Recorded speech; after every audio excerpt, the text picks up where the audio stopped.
Hi everyone, it's Amy here. Welcome back to my channel. I hope you're all doing really well. So today I'm going to be doing my summer TBR with you guys. I did my spring TBR back a few months ago and I really enjoyed doing that one. I think doing TBRs for a slightly longer period of time definitely works better with me because I'm such a mood reader that I just can't do monthly TBRs. I never stick to them. And so for, the next 3 months or so, I've chosen 10 books that I would definitely like to get around to. Let's jump into the books. There's absolutely no order here. I've just literally picked the top book off the top of the pile, and the first one is The Mime Order by Samantha Shannon. This is the second book in the Bone Season series. Actually, I don't even know if it's called the Bone Season series. Is it?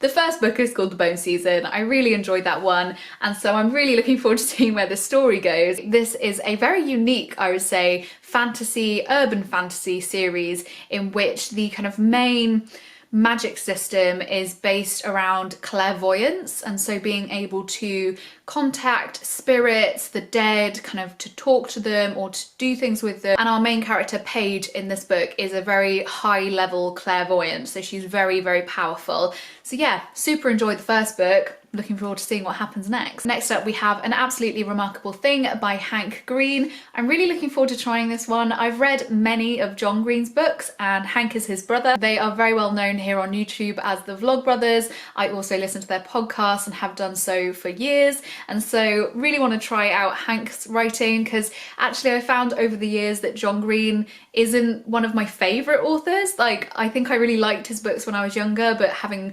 reread them I found that I really didn't really like them all that much anymore, and so I gave them all away a few years ago. So very interested to see how the brothers compare. Next up we have another fantasy book, and that is Jade City by Fonda Lee. So I actually read the first chapter of this book in a try a chapter video the other week, which was all to do with popular fantasy books. I'll leave that linked around here if you want to go and see that. I really enjoyed this one. It was actually one of the top out of the 5 books that I read, and so very keen to start this one soon. So I believe the magic system in this one is based around the powers that can be drawn from the stone jade, and that is the kind of infrastructure of the society in this fantasy world, because jade is a very hot commodity and people will kind of kill for it because of the powers that it will bestow upon the person who has it. Yeah, like I said, the first chapter was excellent, so I'm looking forward to jumping into this one and finishing it. Next up we have The Water Dancer by Ta-Nehisi Coates.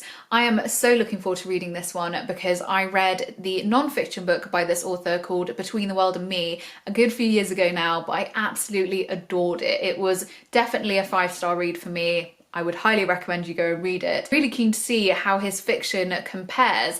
Now this one I don't know a lot about, other than the main character is born on a plantation and is living there in slavery, and on the back here it says that he is gifted a mysterious power that he won't discover until he is almost a man. Now I'm not entirely sure, and I'm not really I don't want anyone to tell me, so if you know, don't write it in the comments. But I'm not sure if this power is a kind of metaphorical power or if there is some kind of magical realism element of this book wherein he actually has some kind of mystical power that he can use to maybe get himself out of the situation, or I don't know what it could be. And so I'm very excited to see what that turns out to be. I will definitely let you know once I've read it. The next 2 books I have here were actually sent to me by Pam Macmillan. They were free, I didn't pay anything for them. They are kind of PR copies. So the first one I have here is The Ophelia Girls by Jane Healey. I put both of these books in this TBR because I think they'd be really good for summer. So essentially this one is set in the summer of 1973, and it follows a group of girls who are obsessed with pre-Raphaelite paintings, and they kind of reenact their like heroines from these paintings. One of them being Ophelia from Hamlet, and the Ophelia drowning painting that is very well known. I believe some kind of tragedy happens in the summer of 1973, and then we kind of flick into present day, which is 1997. The main character is returning to the place where this tragedy happened, and I don't know what else is going to happen, but I do enjoy a bit of a mystery. I'm not going to lie, I do like a mystery in the summer, so really looking forward to reading this one. And this one comes out in July, so I am planning to read it in July, and you'll hear my wrap up at the very end of that month. The second book from Pam Mac was Blackwater Sister by Zen Cho. In this one we follow a main character named Jessamine, who is leaving America to return to her childhood home of Malaysia. And when she gets there, she starts hearing voices in her head, and then kind of realizes that the voice that she is hearing is her grandmother, and her grandmother obviously wants her to do something. So again, a little bit of a mystery. I believe this one is going to be quite quirky. What I've heard from other people that have read it, it seems like it's going to be quite an interesting and unique read. Funnily enough, Samantha Shannon, who wrote The Bone Season, has quoted on the back, "A sheer delight from beginning to end." So I love a good delight, so I'm hoping I'll enjoy this one. The next book I'm hoping to read over the summer months is Hamlet by Maggie O'Farrell. I recently hauled this one. I've seen so many people ranting and raving and saying how incredibly good this book is, and so I'm really hoping it's going to be a 5-star read for me. We basically follow the story of Hamlet, Hamlet being the son of William Shakespeare, who sadly passed away when he was quite young, and then obviously became the kind of namesake of Hamlet, the play that Shakespeare then went on to write. I don't really know anything more about this book other than that little line I gave you there. I'm really excited to see what this book is actually about and if it lives up to the hype that is around it at the moment. So yeah, we'll definitely feedback once I've read it. The next book I'm hoping to read is With the Fire on High by Elizabeth Acevedo. If you've been here for the last few months, you'll know that I've been having a great time reading Elizabeth Acevedo's books. Absolutely adored Clap When You Land.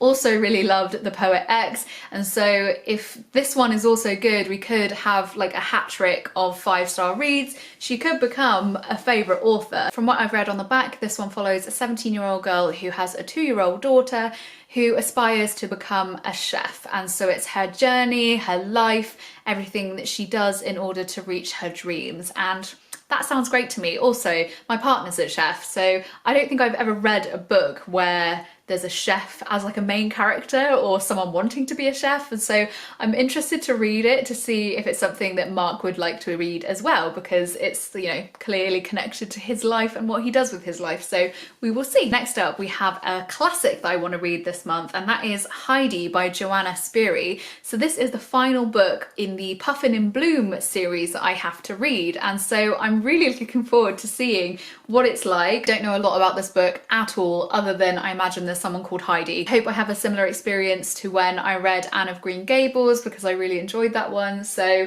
I have high hopes. The final book I have to share with you today is Before the Coffee Gets Cold by Toshikazu Kawaguchi. I can't wait to read this one. I think it's going to be a nice quick read. It's quite short compared to all the other books that I've shown you today. All I know about this book is that it's based around a cafe where you can go, you can have a little bit to eat, a little bit to drink, but you can also travel through time. And I don't know what else happens, but I'm hoping it's going to be an enjoyable read, a bit of a fun one. I'm not sure, but I've heard really good things about it, so I also have high hopes for this one. To be fair, all of these books I'm really hoping are going to be good. I wouldn't put a book on my TBR if I didn't expect it to be good, but hopefully we'll be seeing some 5-star reads in the coming months. So there we are, those are all the books I'm hoping to read over the next few months. I would love to hear down below if you've read any of these. What are you hoping to read this summer? Come and have a chat with me. As always, I will leave links to everything I've mentioned today down below. I hope you're all having a lovely day, and I will see you soon. Bye!